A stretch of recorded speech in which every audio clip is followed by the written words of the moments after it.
السلام عليكم. Welcome back to another episode of Quran in English. My name is Ahmed and I'm happy to take you through the second chapter of Surah An-Nur, the chapter of the light, which is designed to give us some clear directions about what is expected of Muslims.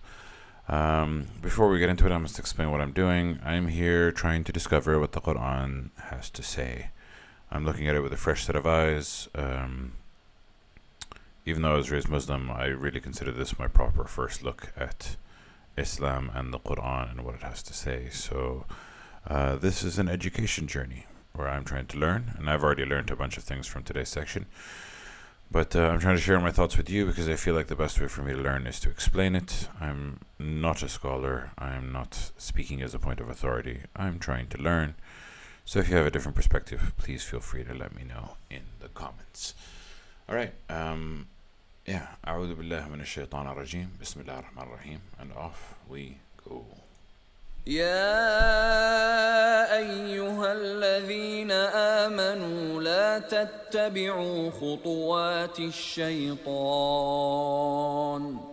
ومن يتبع خطوات الشيطان فإنه يأمر بالفحشاء والمنكر ولولا فضل الله عليكم ورحمته ما زكى منكم من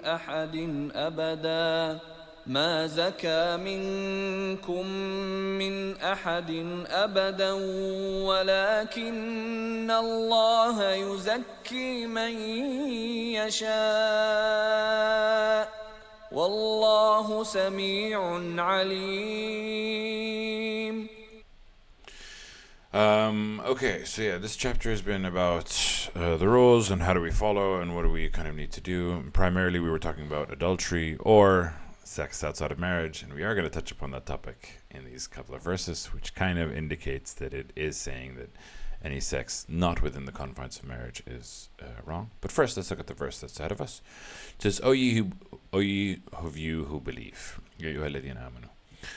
Do not follow the footsteps of the devil, shaitan, the temptress, Satan. And whoever follows the footsteps of the devil, then he is commanding or spreading or causing to grow immorality and evil.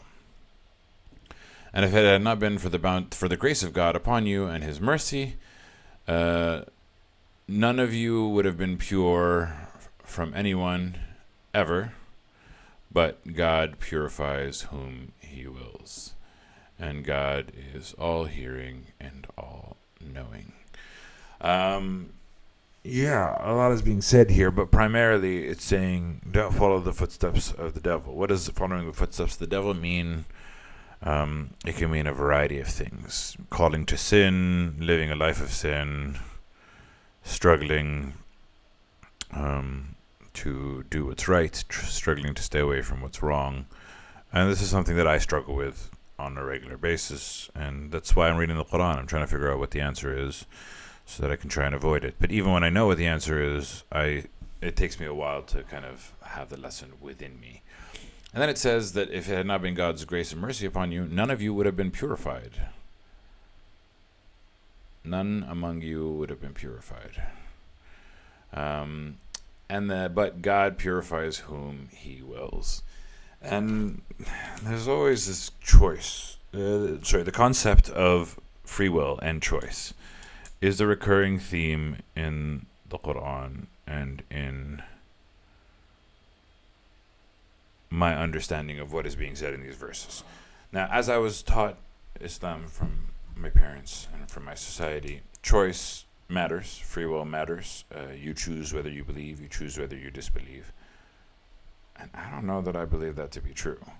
Also, according to the Quran, it says many times, God chooses who he guides, God purifies whom he wills. I've heard the explanation of whom he wills being, if the person wills, God will purify them. I don't think that's what these verses are saying. It's very clear. Because it says, if it had not been for the grace and mercy of God, none of you would have been pure. But God chooses who He purifies. It's very clear that God is the driving force in who gets cured, who gets purified, who gets guided, and who gets misguided. Which then brings the question of, what is free will? Does it make sense? Is it right?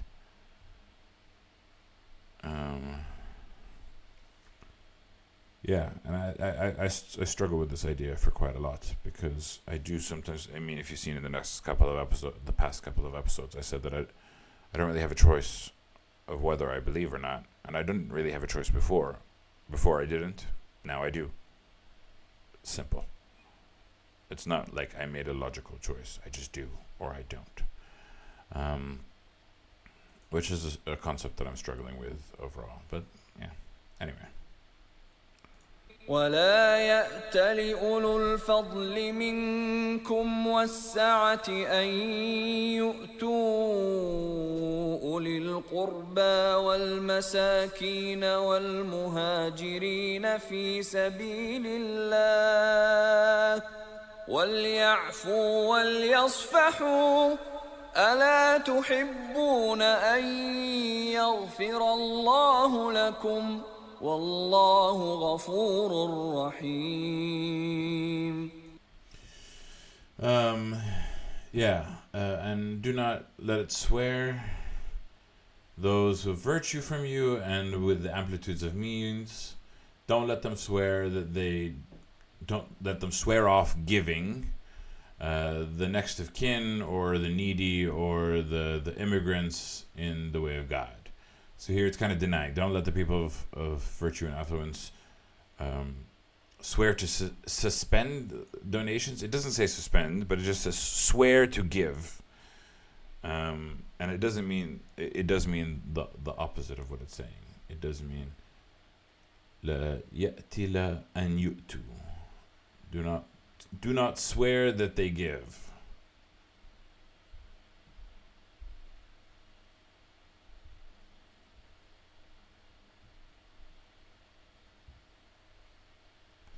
And then it says, let them pardon and let them overlook. Do you not like that God should forgive you, and God is oft forgiving and most merciful. This verse was revealed when Abu Bakr as-Siddiq, Aisha's father, swore to end his financial assistance to his poor cousin, Mista ibn Athatha, for taking part in the rumors against Aisha. Oh, so we were talking about rumors last chapter. I didn't know that there was rumors against Aisha. Once the verse was revealed, Abu Bakr resumed his assistance to Mista.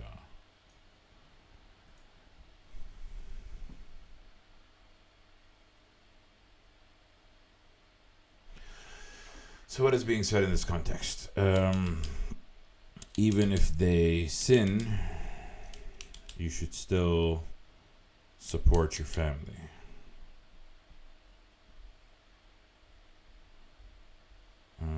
Strange.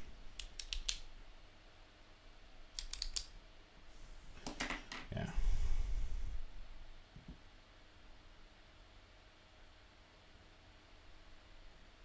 Do you not love to be forgiven? Maybe the concept is that you have to forgive them, and that by forgiving them you forgive yourself. Maybe. إن الذين يرمون المحصنات الغافلات المؤمنات لعنوا في الدنيا والآخرة ولهم عذاب عظيم. Yeah, you might have to forgive them, but on the flip side, it says, indeed, those who accuse the chaste woman, the unaware woman, the believing woman, the ones who falsely accuse them of committing immorality, falsely accuse them of doing something terrible, they are cursed in this world and the hereafter. And there aren't many things that curse you in this world and the hereafter, but this is clearly one of them. If you ruin the name of a good woman, then you are cursed in this world and the hereafter. And for them is a punishment that is great. يوم تشهد عليهم ألسنتهم وأيديهم وأرجلهم بما كانوا يعملون. on the day that it will bear witness against them their tongues and their hands and their feet about what they used to do.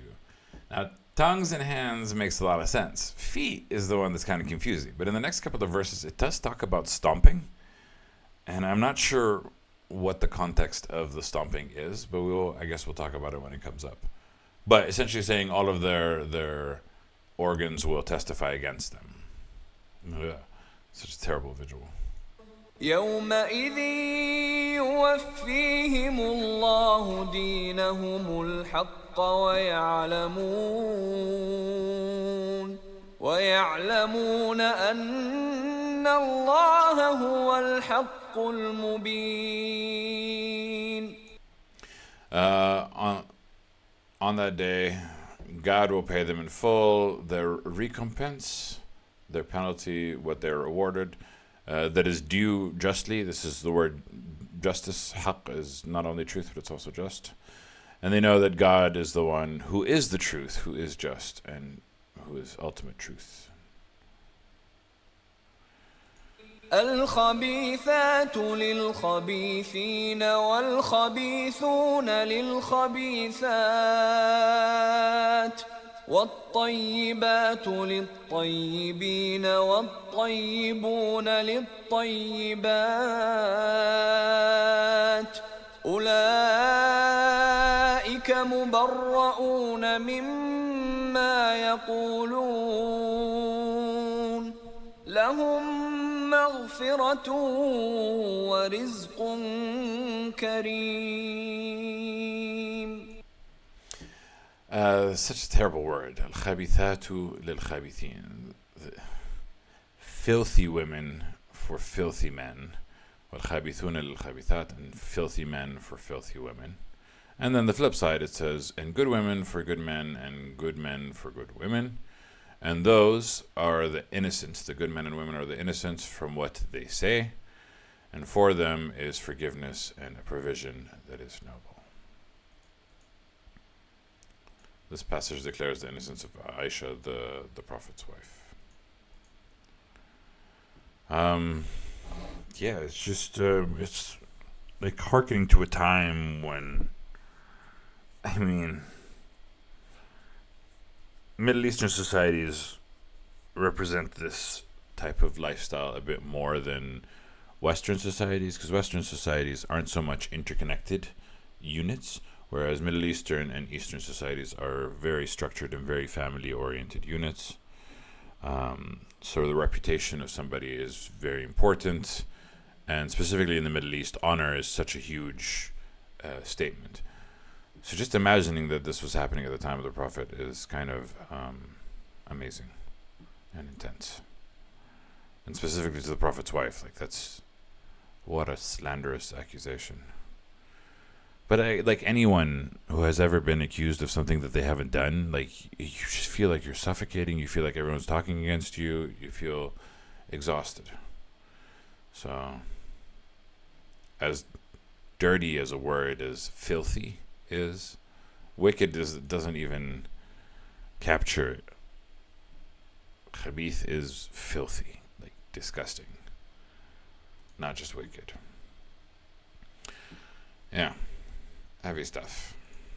يا أيها الذين آمنوا لا تدخلوا بيوتا غير بيوتكم حتى تستأنسوا وتسلموا على أهلها ذلكم خير لكم لعلكم تذكرون. Here it says something interesting. O ye of those who believe, do not enter houses that are not your houses until you have asked permission and you have greeted its inhabitants, its occupants, its owners. That is better for you, so that you may take heed. And the first thing that came to mind is the police.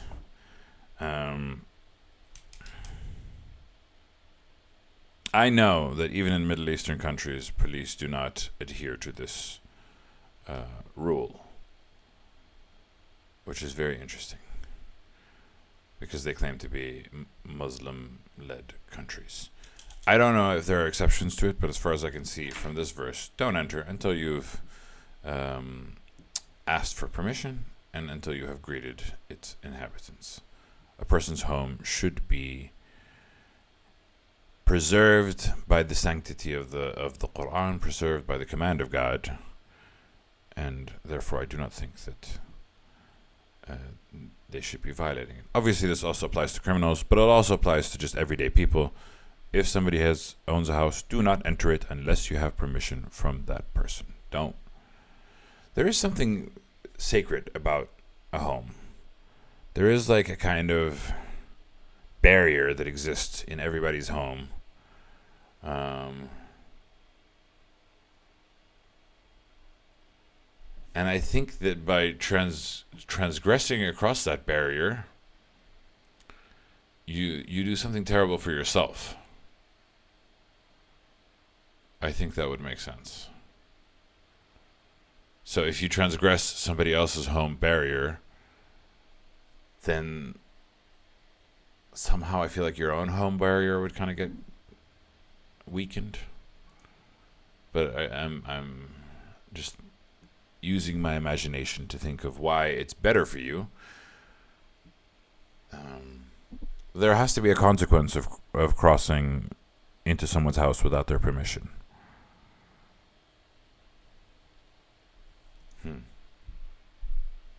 Interesting. فإن لم تجدوا فيها أحدا فلا تدخلوها حتى يؤذن لكم وإن قيل لكم ارجعوا فارجعوا هو أزكى لكم والله بما تعملون عليم. And then if you do not find in it anyone, then do not enter it until it has been given permission for you to enter. And if it's said to you, go back, then go back. If it's said to you, leave the house, then leave. If the invitation is rescinded, the invitation is rescinded. That is pure for you. And God knows of what you do is all-knowing. Really here, the command is very clear. A person's home and their sanctity needs to be preserved at all points in time. ليس عليكم جناح أن تدخلوا بيوتا غير مسكونة فيها متاع لكم والله يعلم ما تبدون وما تكتمون. There is no sin or blame upon you that you enter a house that is not inhabited. In it is a provision for you. If nobody lives in the house, you're free to enter. And God knows what you reveal and what you conceal, which means don't try to be sneaky about it. Don't be like, oh, I thought nobody was living here. No, God knows. You have to follow. Here they're saying non-residential buildings, but I feel like also residential buildings that are vacated, for example. قل للمؤمنين يغضوا من أبصارهم ويحفظوا فروجهم ذلك أزكى لهم إن الله خبير بما يصنعون. Yeah, this is an interesting one. It says, tell the believers, the believing men, that they should, it could be both. But here it just talks about the believing women, so you can kind of understand that it's the believing men. Tell the believing men to lower their gaze so that they should guard their chastity. That is pure for them. Indeed, God is all aware about what they do. The command here, I was about to say, the command here is for men to not look rather than women to cover up. But the next verse talks about women covering up. So, what is being said is also relevant to a discussion that we have in a lot of the places of the world. The people are like, oh, she was dressed provocatively. Your responsibility as a believer is to look away and guard your own chastity. It is the female believer's responsibility to protect herself, and we will see about that in the next verse. But the command to the male believers is you avert your eyes and protect your chastity. Blaming her for being revealing is wrong, in the sense that she is not responsible for your sin. She is responsible for how she presents herself, and we're going to cover that in the next verse, and she will be held account to that accord. But you saying I raped her because she was dressed provocatively? No, baby. That's not on her. That's absolutely on you, 100%. But now that we've talked about the men, let's talk about the women. وقل للمؤمنات يغضضن من أبصارهن ويحفظن فروجهن ولا يبدين زينتهن إلا ما ظهر منها وليضربن بخمرهن على جيوبهن ولا يبدين زينتهن إلا لبعولتهن أو آباء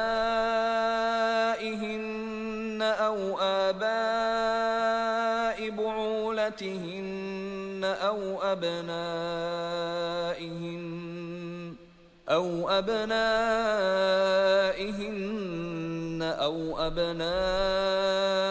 بعولتهن أو إخوانهن أو بني إخوانهن أو بني أخواتهن أو نسائهن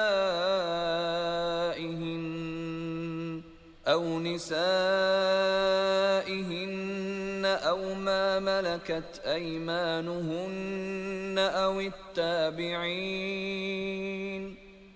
التابعين غير أولي الإربة من الرجال أو الطفل الذين لم يظهروا على عورات النساء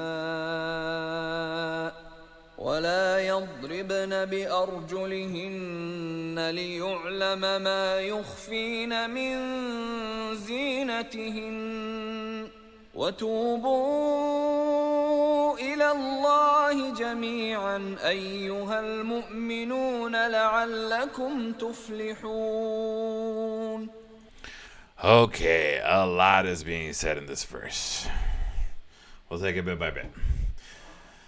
And say to the believing women that they should also lower their gaze and guard their chastity. Same instruction given to men, same instruction given to women. Both should guard their chastity. And do not display their adornment. Is zinatahunna is like their beauty, their...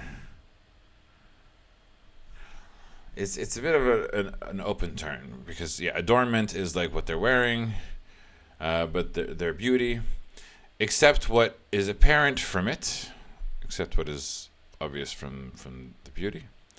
And then it says, and let them strike or draw bihumwarihinna. Here it says their head covers. Khamar al-shay ghattah. It is talking about covers. It does not mention head. So they may strike their covers over their... Here the word is pockets. And it is also understood that breasts can form a pocket in the center. But some people take this to mean anything that resembles a pocket, a mouth, a nose, an ear. And that's why some cultures cover everything except for the eyes. Because the nose has to be covered, because the mouth has to be covered, because the ears have to be covered. Some people take it a lot more liberally, and they talk about, the pockets are the private bits, and some take it extreme.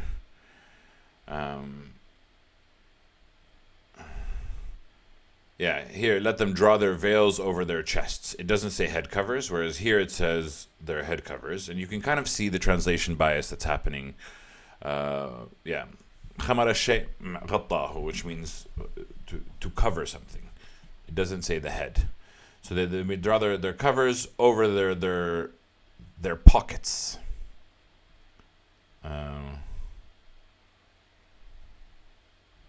Here they're saying jibahunna means bosoms or breasts. Jeba means pocket, which I wonder, can we take a look at that word in translate and see what it says? They're pockets, 100%. Like I'm not. And not to display their adornment. And again here, like, what is the adornment? What does zinatahunna mean? Does it mean their hair? Does it mean their beauty? Does it mean their figure? It could mean any of the above. But anyway, they shouldn't show this sensitive thing except to their husbands or or their fathers or the fathers of their husbands or their sons or their sons of their husbands or their brothers or to the sons of their brothers or the sons of their sisters or their women or what possesses their right hands, which we've talked about in this. We've talked about it in terms of it being either slave, bond people in your arms, and I've given the explanation that it might be more than bond people. I'm going to explain differently as I understand it now. So this is the right hand, or the attendants that have no physical desire, which this is an interesting word. Attendants that have no physical desire from among the men. What does this mean? What man has no physical desire? Two things come to mind. I'm trying to find, where is this? There we go.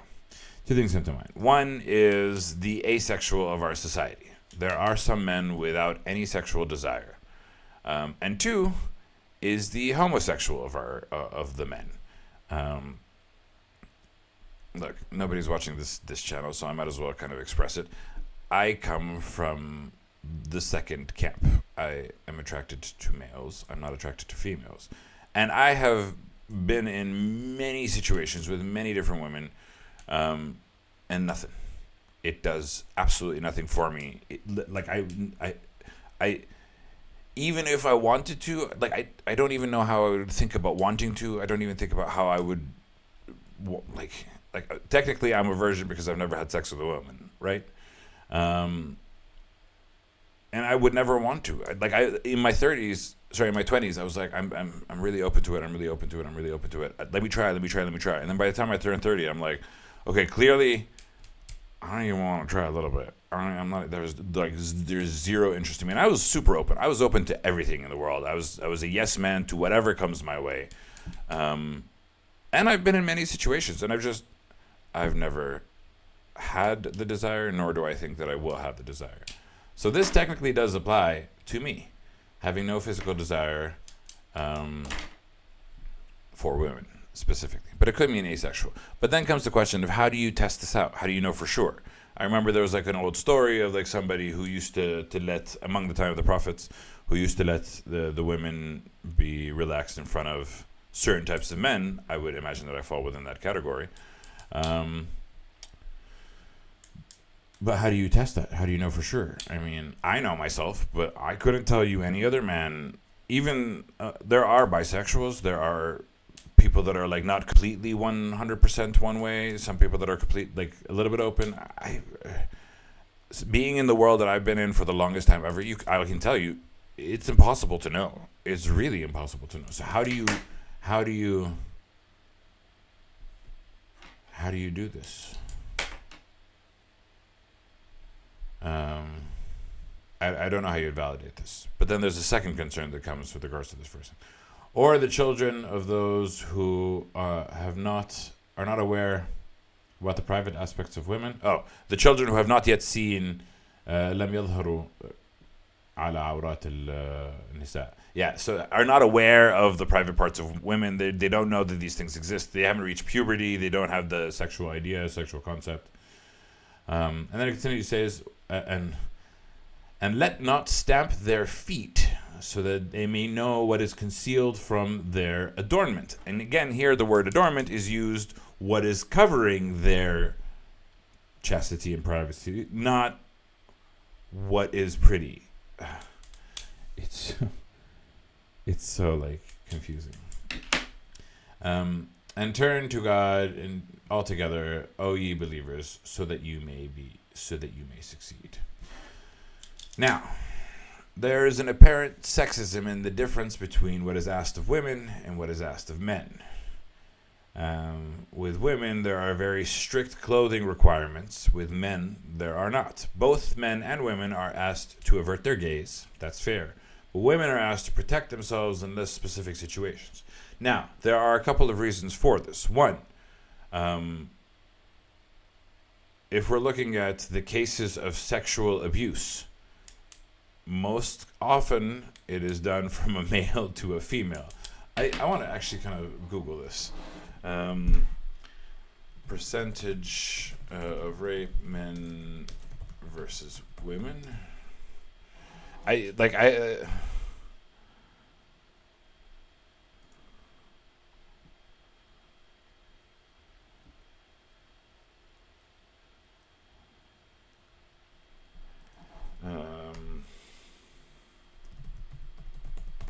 trying to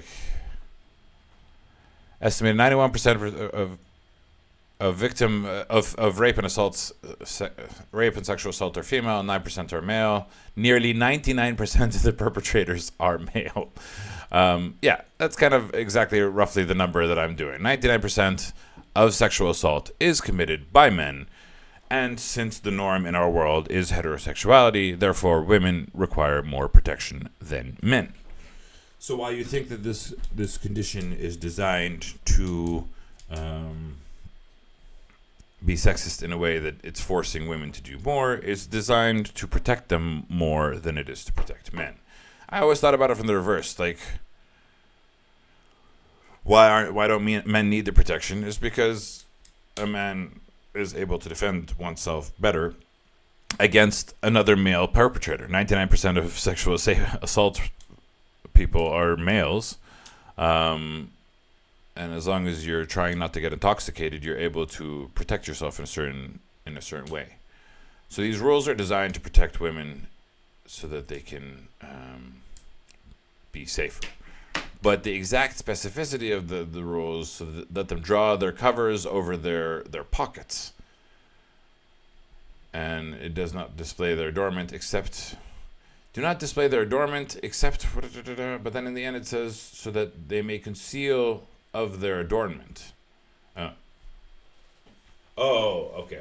So the adornment is considered their natural beauty, and there is a specific, without clothing, without public decency clothing. So there is kind of, the direction that is being said. Zinatuhunna is what is being revealed to the privates, and again it says don't let them stamp their feet so that they may know what is hidden from their adornment. Which I was like, what does that mean? Does that mean to make their clothes vibrate? I don't know. How does stamping your feet do any of this?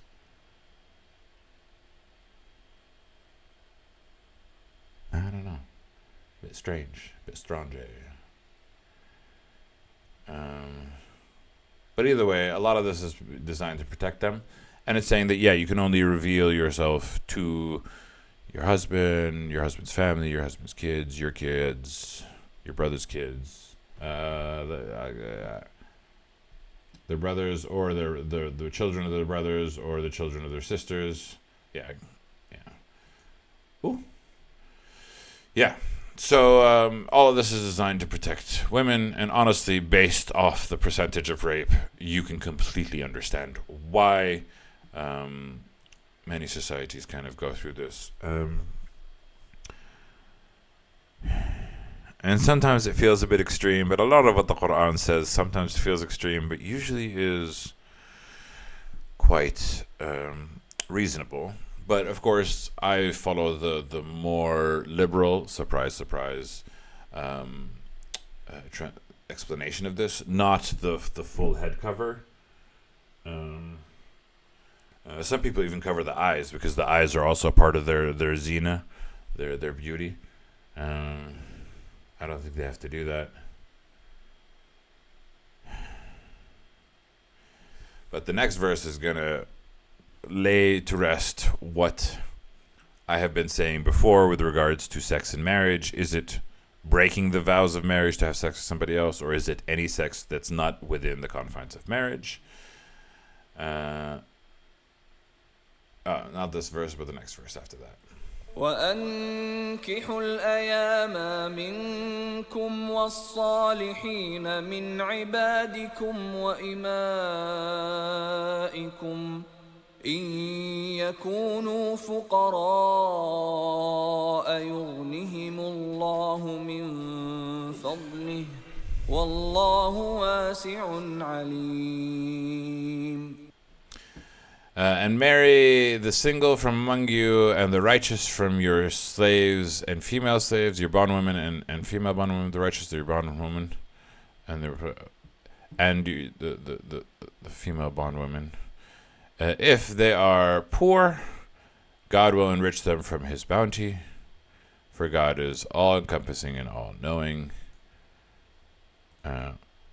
Marry off the free singles. The word singles implies free. I don't know why they needed to add the word free. But essentially here is saying that marry off people, and even the good from your ibadikum wa imaikum. Oh, the female word for male slaves is imaikum. I didn't know that. Ibadikum, I'm aware, because we've seen the Quran use the word abd quite a million times. We are all ibadullah. We are all God's slaves. Wa imaikum, the female slaves. But essentially it's saying marry off the singles and the righteous of the bondwomen. وليستعفف الذين لا يجدون نكاحا حتى يغنيهم الله من فضله والذين يبتغون الكتاب مما ملكت أيمانكم فكاتبوهم إن علمتم فيهم خيرا وآتوهم مما لله الذي آتاكم ولا تكرهوا فتياتكم على البغاء إن أردنا تحصنا لتبتغوا عرض الحياة الدنيا ومن يكرههن فإن الله من بعد إكراههن غفور رحيم. Okay, so not for the very first time on this channel, but I have to correct myself for what I had said before, and let it be chaste those who do not find marriage until God enriches them from His bounty. This is very clear. There is no confusion about whether or not you should have sex before marriage. Moral question. Hi, Chris, by the way, nice to see you on the channel. More question. You stated that the clothing rules are to protect women, but why aren't the rules more like maybe people shouldn't do that? Isn't it putting the blame on the victim? No. The clothing requirements are to protect the women. There are many verses on the violations as well and the punishments of the violations. So it's not just this one verse. This one verse is one part of an entire discussion. This one verse is how do women protect themselves, but it's also holding people to responsible. It holds also holding people responsible for sexual abuse and for committing immoralities. Like there are many verses that talk about that, and talk about what society should do to those people who commit those crimes. So there are deterrents of many forms and shapes and sizes in this worldly plane and in the afterlife for the acts of sexual abuse. But at the same time, they know that you can't just punish the guilty without protecting the innocent, and these verses are designed to protect the innocent. But back to the discussion. I've been talking about in this channel for quite some time, is chastity supposed to be preserved until you are married? And the answer is an unconfusing, super clear, unequivocal yes. You should not have sex unless you are married, according to the Quran. Therefore, my explanations prior were a bit too liberal. Now, whether or not I'll be able to do this is a different topic, but this is something that I am definitely accepting as the Quran's perspective. And those who seek the writing, and those who seek the book, and if any of those bonds people in your possession make their contact to buy their own freedom. وَالَّذِينَ يَبْتَغُونَ الْكِتَابَ مِمَّا مَلَكَتْ أَيْمَانُكُمْ. Okay, and those from whom possesses your right hands, the bonds people, seek the writing, so then give them the writing if you know in it is any good. So they're seeking freedom, they're seeking a contract, know that it's good, if you find goodness to them.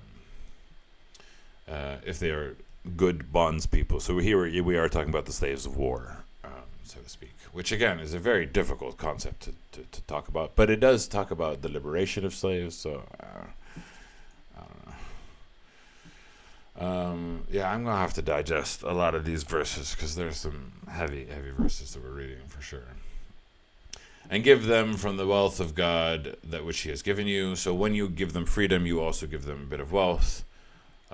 So it is designed to free the good from among the people who are in captivity. And do not compel your slave girls. It says your girls, but the understanding is slave girls into prostitution if they desire to be chaste, so that you may seek temporary gain of the worldly life. Essentially, don't put your bonds girls in prostitution so that you can make money off of them, especially if they want chastity, preserve their chastity. And whoever compels them, then indeed God is after their compulsion, oft forgiving and most merciful. It's not talking about the people who put the girls into prostitution will be forgiven. It's talking about the girls will be forgiven. So the girls will not have blame, but the people themselves will have the blame. وَلَقَدْ أَنزَلْنَا إِلَيْكُمْ آيَاتٍ مُبَيِّنَاتٍ وَمَثَلًا مِنَ الَّذِينَ خَلَوْا مِن قَبْلِكُمْ وَمَوْعِظَةً لِلْمُتَّقِينَ. And this is the last verse for today, is, and verily we have sent down to you the verses that are clear and an example for those who passed away from before you, and an admonition for those who it's not fear, who are mindful of God, who understand, who like being, I always say taqwa is like being mindful of a flame, understanding that a flame will hurt you if you put your hand in it, but you don't have to be afraid of it. You just have to know that there are certain conditions that you have to you can't leave an open flame without going. So it's not fear, it's mindful. We sent down these clear revelations. Some heavy content. Yeah, Chris, I see your comment and I will respond to it because I think it's very interesting discussion. But for now, I'm going to end the YouTube episode and say goodbye, YouTube. I'll see you guys tomorrow. Ma salama.